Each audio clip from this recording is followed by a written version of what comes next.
जय श्री कृष्ण दोस्तों। आज कार्तिक का जो है 9वां दिन है और आज हम सुनेंगे कार्तिक स्नान की एक और कथा।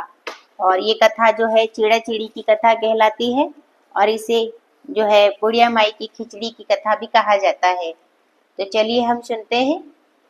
एक बुढ़िया माई थी और प्रतिदिन उसे जो है भगवान की कृष्ण की जो है खिचड़ी का कटोरा दे जाते और वह उसे खाके अपना व्रत पूर्ण करती थी। और पड़ोसन उसी की इसी बात से जलती थी कि इसका आगे पीछे कोई नहीं है, फिर भी इसको खिचड़ी खाने को मिल जाती है। और एक दिन जो है वह भगवान की पूजा के लिए मंदिर गई होती है। तभी पड़ोसन आकर जो है भगवान जो है खिचड़ी का कटोरा रख जाते हैं और पड़ोसन आके उस खिचड़ी के कटोरे को जो है पिछवाड़े में डाल देती है।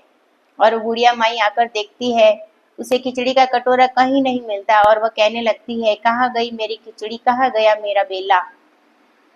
और वही उस खिचड़ी के 2 फूल उगाते हैं और राजा वहां से शिकार खेलकर आ रहा होता है और वह फूल को देखता है और दोनों फूल लेकर जो है तोड़कर वह रानी को दे देता है। और रानी उसे सूंघ लेती है और उसके गर्भ रह जाता है और राजा रानी की कोई संतान नहीं होती है।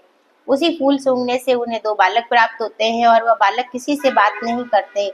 नित्य प्रतिदिन जो है बड़े होते हैं और वह जब खेलने आते हैं और बुढ़िया माई की झोपड़ी के पास आते हैं और बुढ़िया माई कहती है कि कहाँ गई मेरी खिचड़ी, कहाँ गया मेरा बेला। तभी वह बोल उठते हैं कि हम ही तुम्हारी खिचड़ी, हम ही तुम्हारा बेला। और यह बात जब राजा जी को पता चलती है तो वह बुढ़िया को बुलाकर सारी बात पूछते हैं और बुढ़िया उन्हें सारी बात बता देती है। और तभी वह बालक कहते हैं कि हम ही तुम्हारी खिचड़ी है और हम ही तुम्हारा बेला है। और जो फूल उगे थे, जो तुम्हारी पड़ोसन है, उसने खिचड़ी का बेला पिछवाड़े में डाल दिया था, उसी से 2 फूल उत्पन्न हुए और उसी को जो है राजा ने अपनी रानी को समर्पित किया और उसी से हम 2 बालक हुए। और भगवान श्री कृष्ण राई दामोदर जी ने जो है हमें तुम्हारे लिए भेजा है और हम ही तुम्हारी खिचड़ी और हम ही तुम्हारा बेला है। और यह सुनकर राजा जी बुढ़िया को अपने महल में रख लेते हैं। और हे श्री कृष्ण ठाकुर राई दामोदर जी महाराज, जैसे बुढ़िया को पे प्रसन्न हुए वैसे सब पे होना, कोटि की खरी अधूरी की पूरी जानना। तो ये थी दोस्तों कार्तिक की कहानी। और ये कहानी भी हमें जो है कार्तिक स्नान करते हुए अवश्य सुननी चाहिए। प्रतिदिन हमें नई नई कहानियां सुननी चाहिए और कार्तिक मास में तो बहुत सारी कहानियां हैं।